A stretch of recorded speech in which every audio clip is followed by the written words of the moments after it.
flashes and cool topics. Today we have on an amazing guest, Dan Buettner, he's written several books on the Blue Zone. He is a National Geographic explorer, and we're going to talk about all that. But I want to mention first his new book that is out, The Blue Zones Challenge, which is a 4-week plan for a longer, better life. Welcome to the show.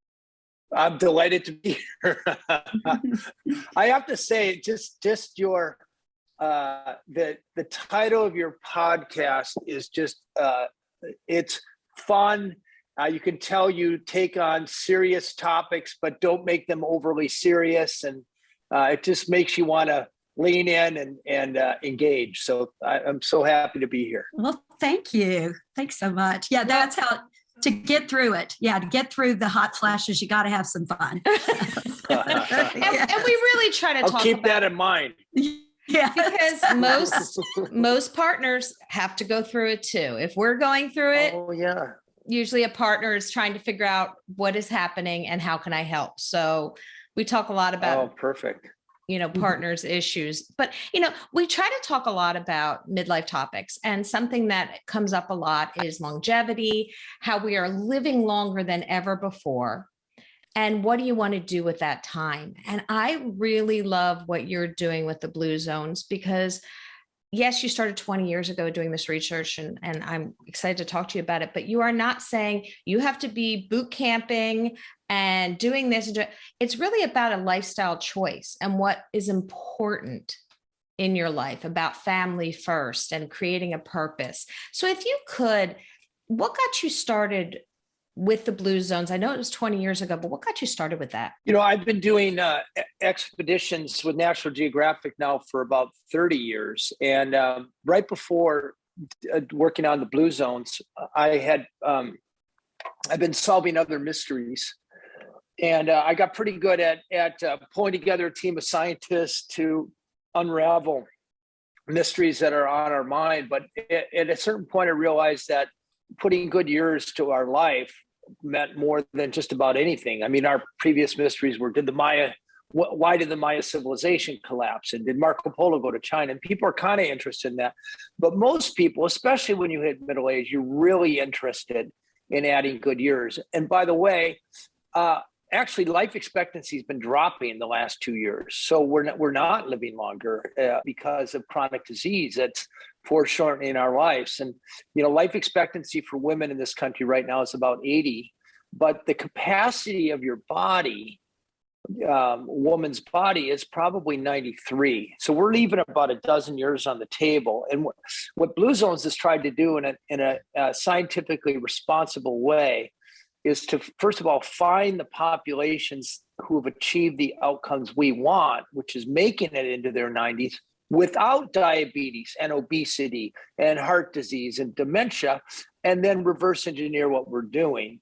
And I like to think Blue Zones, I work at National Geographic, and the fact checkers are in the corner office. So we have no political agenda, no religious agenda. And we've really methodically found these 5 areas where people live the longest, and then distilled what they do.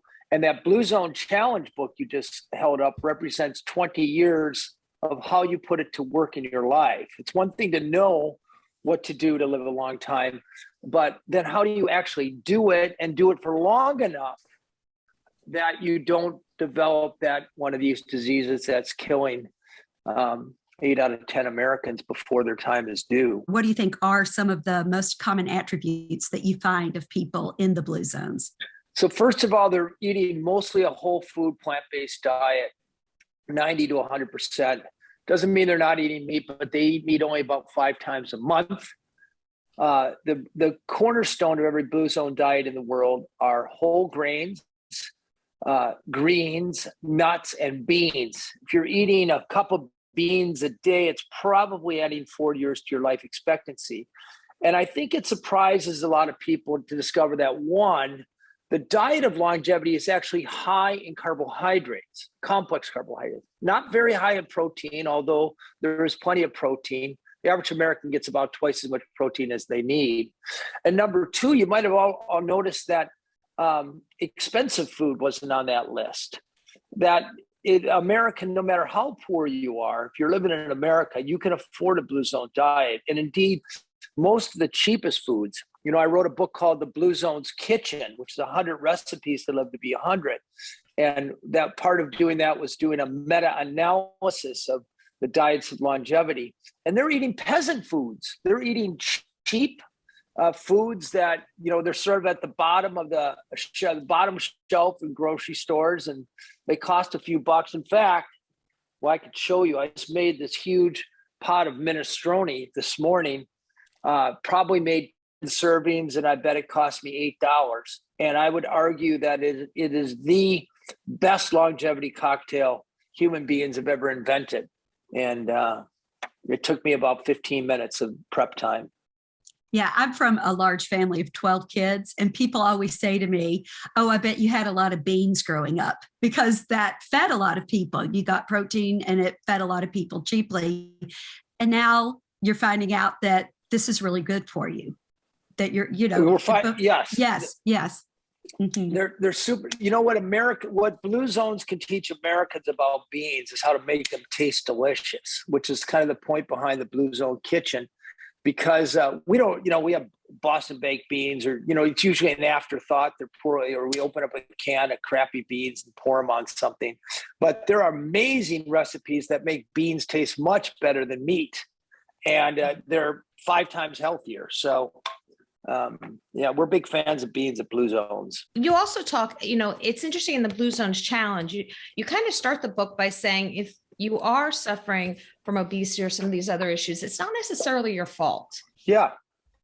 And the reason I offer that, if you look at, most of us were around in 1980. I remember it. Yes. 1980, we had 1/3 as many people who were obese. So in 1980, 15% of Americans were obese. Now we're up to 45%. We have 7 times more people suffering from diabetes or prediabetes.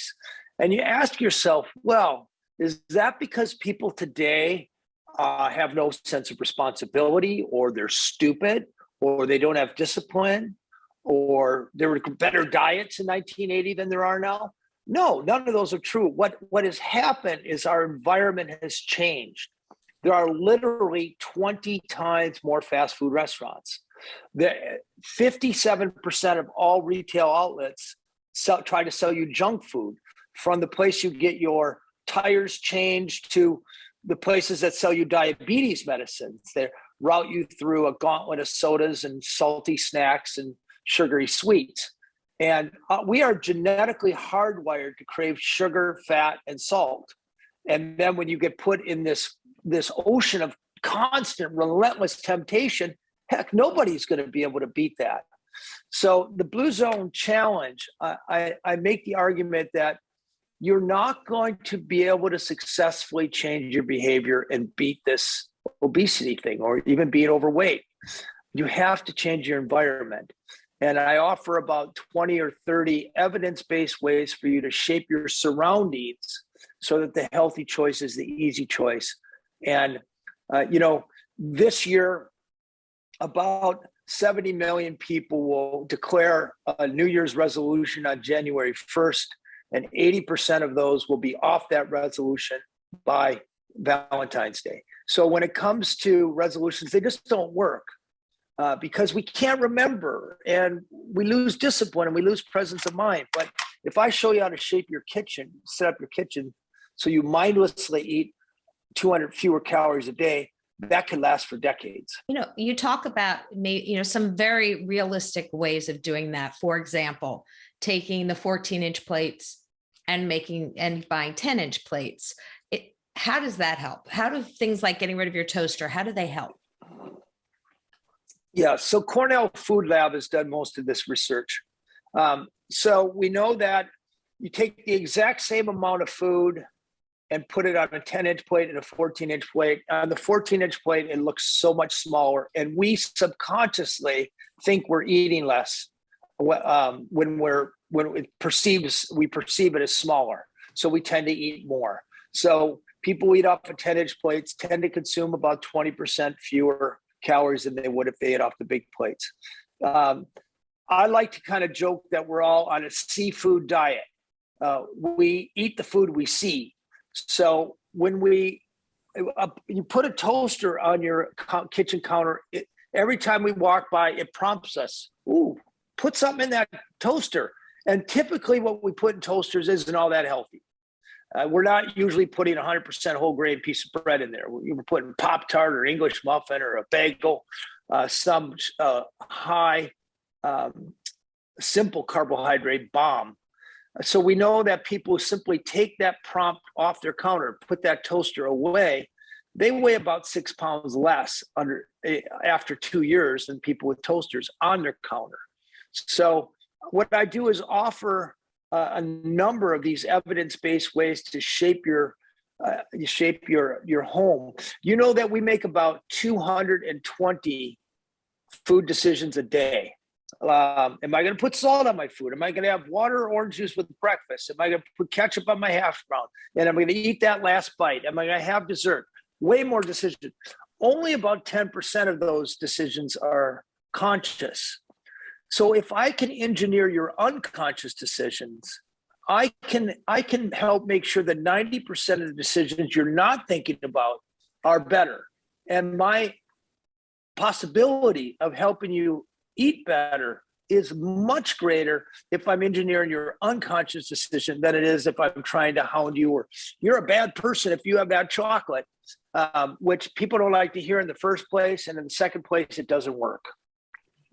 Yeah, they seem unattainable. Diets, like I've tried to go on diets before and you lose the weight, but then if you go off that diet, it comes back and sometimes more comes back. And it was interesting what I found in one of your books was you talked about a lot of people, they eat till they're about 80% full, a lot of the people in the blue zones. Could you talk about that a little bit? Yeah, it's just this general category of, we are relentlessly marketed the idea that this superfood or this supplement or this nutrient or this fortified whatever is going to get us healthier. And the reality is that marketers, the food supply contains about 42,000 calories per person per day. I'm sorry, 4,200 calories per person per day. That's about twice as much as we need. And marketers are going to do their best to get us to buy those calories. They don't really care about our health. They want to sell their product. So in blue zones, instead of trying to get more calories, they're trying to get calories out, or they do it subconsciously. So the Okinawans have a 2,500-year-old Confucian adage called hara hachi bu that reminds them to stop eating when their stomachs are 80% full. The Adventists and many of the Sardinians, they say a prayer before meals. So they slow down. And they're more likely to feel that full feeling before their stomach is full. None of them have TVs in their kitchen, so they're not mindlessly eating. They eat breakfast like a king, lunch like a prince, and dinner like a pauper, or no dinner at all. And we know that also leads to consuming fewer calories. So the general idea, this 80% rule, is the different ways that you can set up your life in your kitchen so you'll probably eat 20% fewer calories. Another thing I like about the book is that you talk about a 4-week plan for a longer, better life, not necessarily to lose 20 pounds, to lose 30 pounds. Here's how to get in shape. And one of the things that you really like to talk about in here is a sense of purpose, and that you need to wake up in the morning kind of with a sense of your purpose. Can you talk about that? Yeah. So I wrote a cover story for National Geographic magazine and a book called Blue Zones of Happiness, which took all the available data in the world to inform what exactly we can do to be happier. And it turns out that about 80% of the same things that help you live to 100 make the journey pleasant. And knowing your sense of purpose adds about 8 years to your life expectancy over being rudderless. And it also raises people's life satisfaction. So in the book, we take people through an exercise that helps them do an internal inventory to identify what their values are, what they're good at, what they like to do, And the most important thing, what is an outlet for those gifts? Because you can have the best sense of purpose all day long. And if you're not doing it, if you're sitting watching TV with that purpose, it doesn't do you any good. So the book really kind of helps you think through what your individual purpose is, and then helps give you the tools to put that to work. And again, if you could put purpose in a capsule, it would be a blockbuster drug. But marketers can't figure out how to sell you purpose. That's why we're not bombarded by it. But I guarantee you, having a strong sense of purpose is much better than any pill or supplement you could run out and buy. I think that's so important for our listeners to hear, because in midlife, a lot of times men and women lose that sense of purpose because they've spent so much time raising their children or building the corporate ladder. And now they're at that stage where they can be a little more selfish. It's not a bad word. What brings you joy? What is your purpose? So it's a great thing to say, no, you need to stop. Maybe, like you talk about taking 15 minutes in the morning and just kind of creating a sense of purpose for yourself so that you do feel better. I think that's really important for our listeners to hear. I think it's important, though, that there's an outlet for that purpose. So I think you should selfishly identify your sense of purpose. But once you identify it, I think it's okay to remind people that that purpose can help others, whether it's your family, whether it's by the way, volunteering is one of the best outlets for purpose if you're not working. It could be a hobby. But I think the richest, we did a Blue Zone project in Hawaii, and they have this great word, Juliana, which is the fusion of purpose and responsibility. And I think that's the most powerful kind. And in Blue Zones, you don't see older people off pursuing selfish interests. They know their sense of purpose, but in every case, it's benefiting either their community or their family in one way or another. You also talk about family being first and the importance of that, and your best friends, to try to surround yourself with those people who are not going to say, hey, let's go drink a case of beer tonight and sit on the couch and watch TV, but people who are living kind of their authentic, healthy selves, so that you are getting those influences. And I don't think people realize that. We know that if your three best friends are obese and unhealthy, there's 150% better chance that you'll be overweight. Nicholas Christakis out of Yale has very elegantly proven that over drinking is contagious, drug abuse is contagious, unhappiness is contagious, even loneliness. So if your three best friends are getting together on Tuesday night and eating wieners and hamburgers and sitting around watching TV, guess what you're going to likely be doing? So that's why it's so important to curate that immediate social circle. And I'm a big fan of making sure at least one of those people, all of them, their idea of recreation is doing something active. It's important to have friends with whom you can have a meaningful conversation, not just sit around, talk celebrity and sports or whatever, and friends that you can count on a bad day. So having trouble with your partner, you can call up and vent. Parent died, you can call up and cry, and that friend will care about you. And it's also, by the way, a good idea to have a vegetarian or vegan in your immediate social network, because they're going to show you how to eat whole plant-based foods. And the most important longevity recipe is taste. So you generally need to take the time to try enough recipes until you find one or half a dozen that you know how to make and your family enjoys. Man, you're 90% there on the way to living longer. Yeah, I was just going to say, in your book, you talk about, can you talk about what the power of 9 is? Can you explain that? Yeah. So, we found Blue Zones, the longest of women in Okinawa, longest of men in Sardinia, the island of Ikaria, Greece, a place where people live 8 years longer without dementia. Nicoya Peninsula of Costa Rica, the lowest rate of middle-aged mortality. And then among the Seventh-day Adventists, Americans living up to a decade longer than the rest of us. And remarkably, no matter where you go, you see the same 9 common denominators. I called it the Power 9. It actually wasn't my favorite name, but I was under the gun to name it. So I called it the Power 9.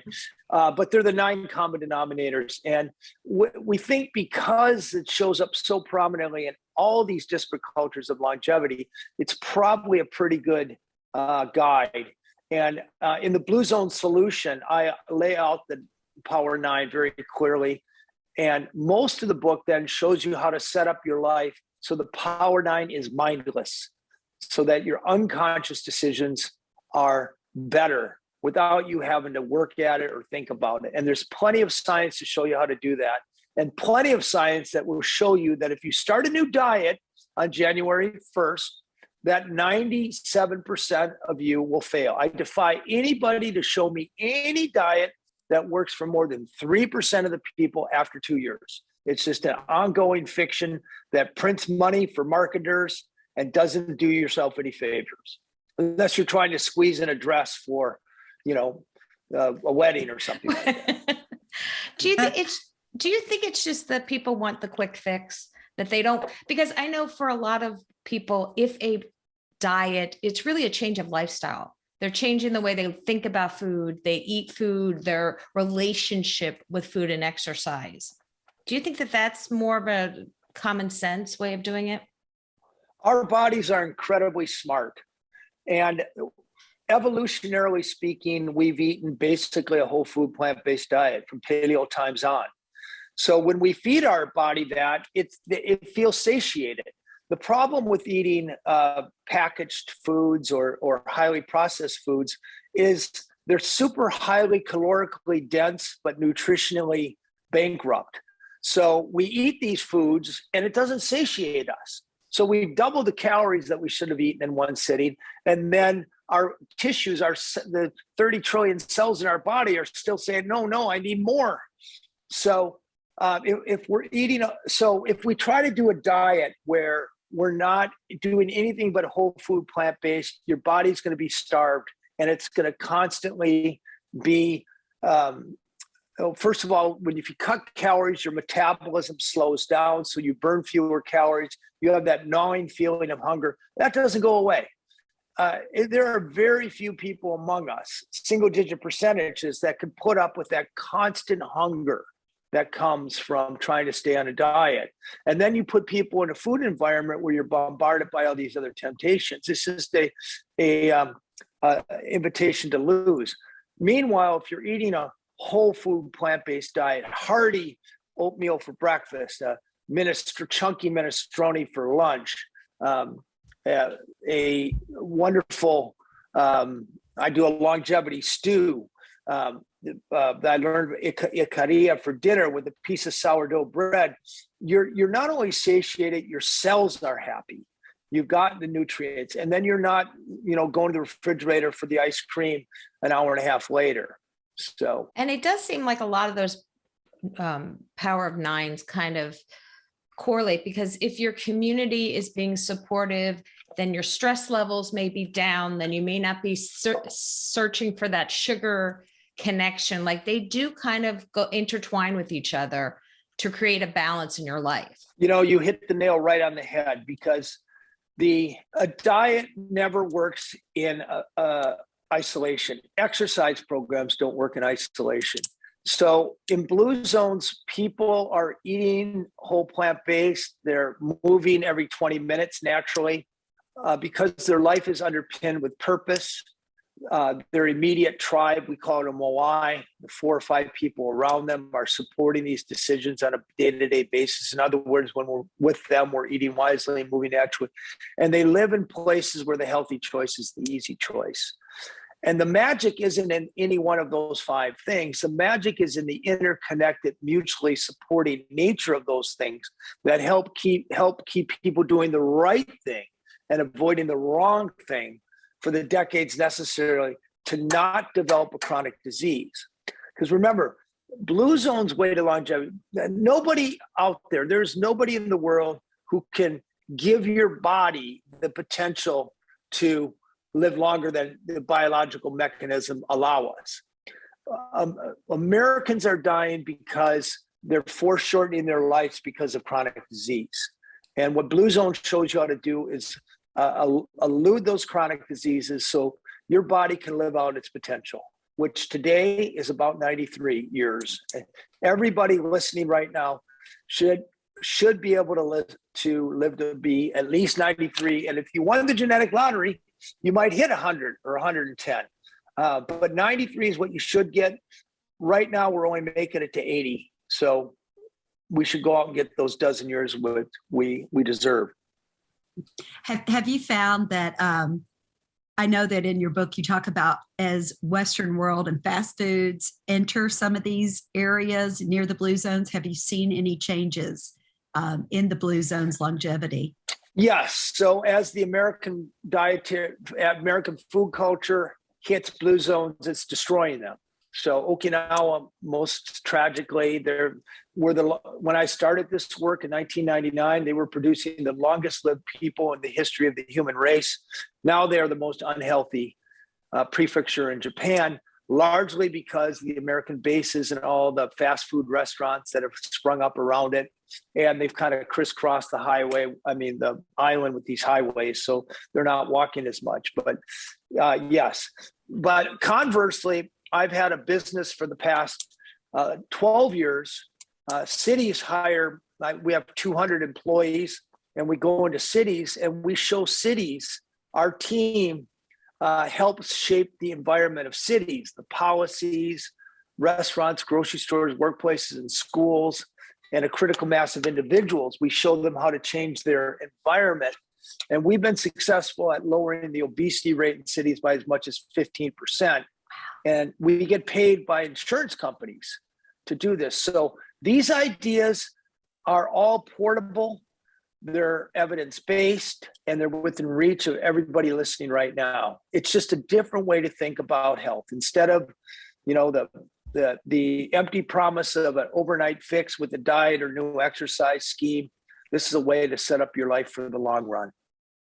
What would you say to our listeners who are in midlife and say, I've already done some really stupid things that have damaged my body, whether it be eating, the wrong foods most of my life or smoking, or is it ever too late? Never. Okay. A 99-year-old obese person could start on a Blue Zone program and gain life expectancy. Smokers, if you quit smoking for 5 years, you have the same mortality rate as a non-smoker. That you could start walking tomorrow. You could find your sense of purpose right now, and it would immediately add years to your life expectancy. So no, it's never too late. And why did you decide to create the Blue Zone Challenge now to come out in December? Is it so that in the beginning of the new year, instead of someone doing their New Year's resolution saying, I'm going to lose 20 pounds, maybe they actually change their way of life? That's right. Mama didn't raise no fool. I know people are considering New Year's resolutions. They're thinking about gifts for loved ones, and this is a science-based way for them to add years. And by the way, if people do, I just got the results. 1,100 people did the Blue Zone Challenge. The average person lost 6 pounds in the first month.